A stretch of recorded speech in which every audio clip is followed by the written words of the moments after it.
7 Ways Saving Money Ruins Your Finances. Introduction. When it comes to wealth and wealthy people, the first question many people ponder is, I wonder how much money they have in the bank. But is wealth really that dependent on saving money in the bank? It's easy to fall in the trap of thinking that saving money is a good thing, but in reality, it can ruin your financial security. Yes, saving money can make you feel put together and on top of your finance. However, it's actually a poor decision that can have serious negative consequences. Watch out and beware that you don't become addicted to saving money. Wait, what? Saving money is a bad thing? But how? And why have we been taught all of our lives that saving money is the key to success then? Find out for yourself in today's video just why money can actually lead to financial ruin and make you poor. Welcome back to Lifestyle Billionaire Club, where future millionaires and the new rich come for inspiration and education on how to reach their goals, build true wealth, and learn to keep it. This channel isn't for the lazy, so if you aren't here to get inspired, you may as well leave now. But if you're a connoisseur of the good life, welcome. You found your home.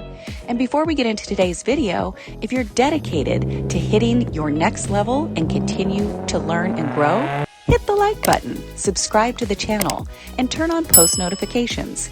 And if you get value out of today's video, share it with friends because remember, getting rich is more fun together.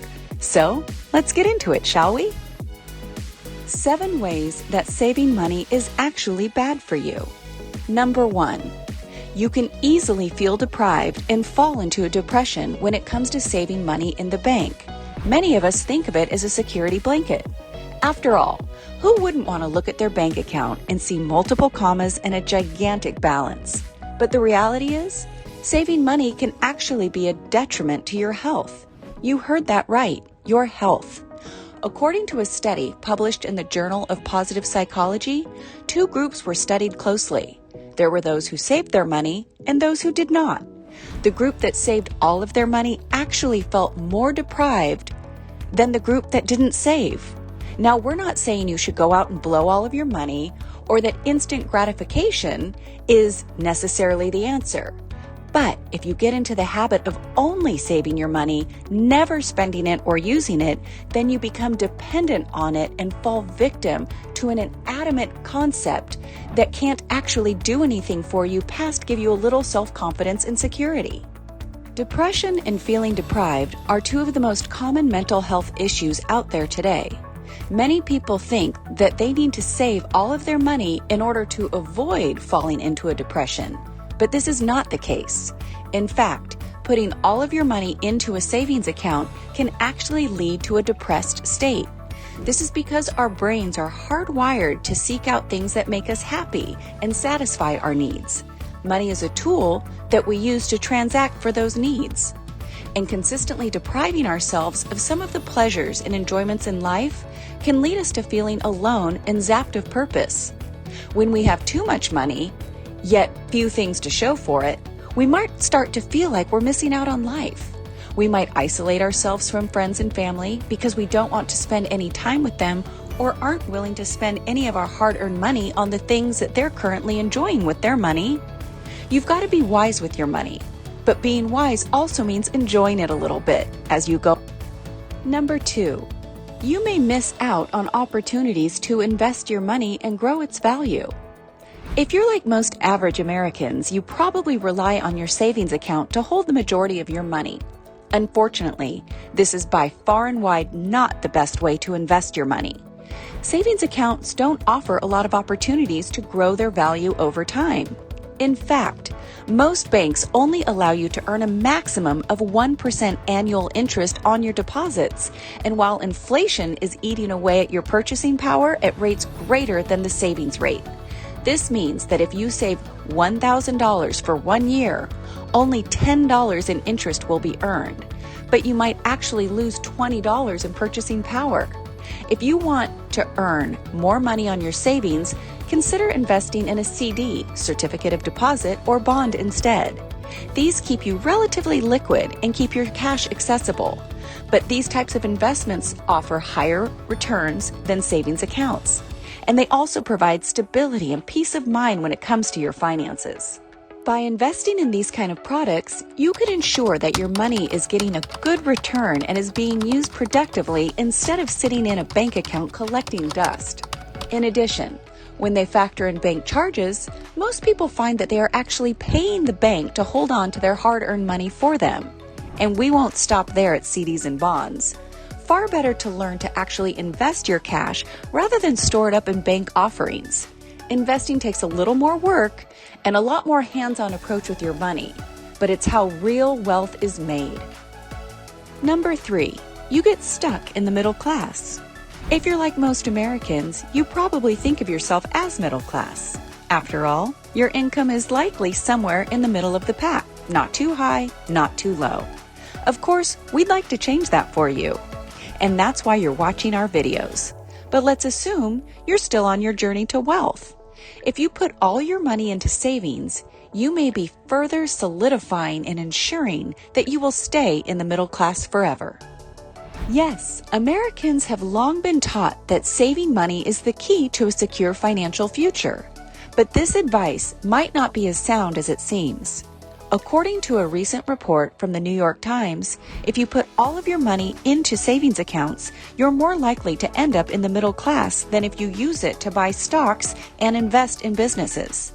This article cites data from the Federal Reserve, which shows that over the past 3 decades, people who put all their income into savings account have seen their incomes rise by an average of just 2%, while those who used their money to buy stocks and bonds, invested in businesses, saw their incomes increase by an average of more than 10%.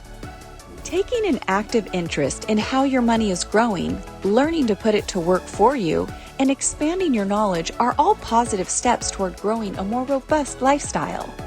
Those who decide to get active and real have a better shot of making more of themselves, while those who are too afraid to learn will often accept more mediocrity. There's nothing wrong with the middle class. That's all well and good. But you would be wise to learn to let your money go to work for you. This discrepancy between savers and investors and their respective increase in income suggests that putting all your money into savings account isn't necessarily a smart investment strategy. If you want to make more money, it might be worth considering investing in stocks and businesses instead. Number 4, you may become risk adverse and shrink back from your potential. Risk aversion is a cognitive bias that can prevent people from taking on new risks or opportunities, even adventures. Who wants that kind of boring life? We're guessing not you. Becoming risk adverse can lead to less future growth because it can be difficult for people to invest in things that could lead to future successes, such as starting a business or investing in varied ventures. If you're like most people, you probably think of your savings account as a safe place to put your money. But if you focus exclusively on the safety of your money, you may be limiting your growth potential. This is because when you focus on only preserving what you have, you can become risk adverse and miss out on opportunities for greater wealth down the road. You'll be living in your comfort zone, not the penthouse suite in Miami on the beach. Instead, aim to grow your money over time by taking risk in other areas in your life. This will help ensure that regardless of what happens in the stock market or the economy, you'll still have some measure of financial security. But before we proceed, don't forget to hit the like button and comment on which 4 points you want to start working on right away. You can also share this video with your friends and family. It really helps us a lot. Number 5, you fall prey to inflation. Inflation is defined as an increase in the general level of prices within an economy. It can be caused by a number of factors, including an increase of the money supply, a drop in productivity, or increased demand for goods and services. Inflation can have a detrimental effect on both individuals and businesses, as it erodes purchasing power and makes it hard to save money for investments. Essentially, with inflation, the dollars you hold are becoming worth less. Despite its negative effects, inflation is often a reality of life. For individuals, it can mean that their wages don't keep up with inflation, while for businesses, it can lead to increased costs and lower margins. In order to avoid falling prey to inflation, investors must be aware of its dangers and take measures to protect themselves.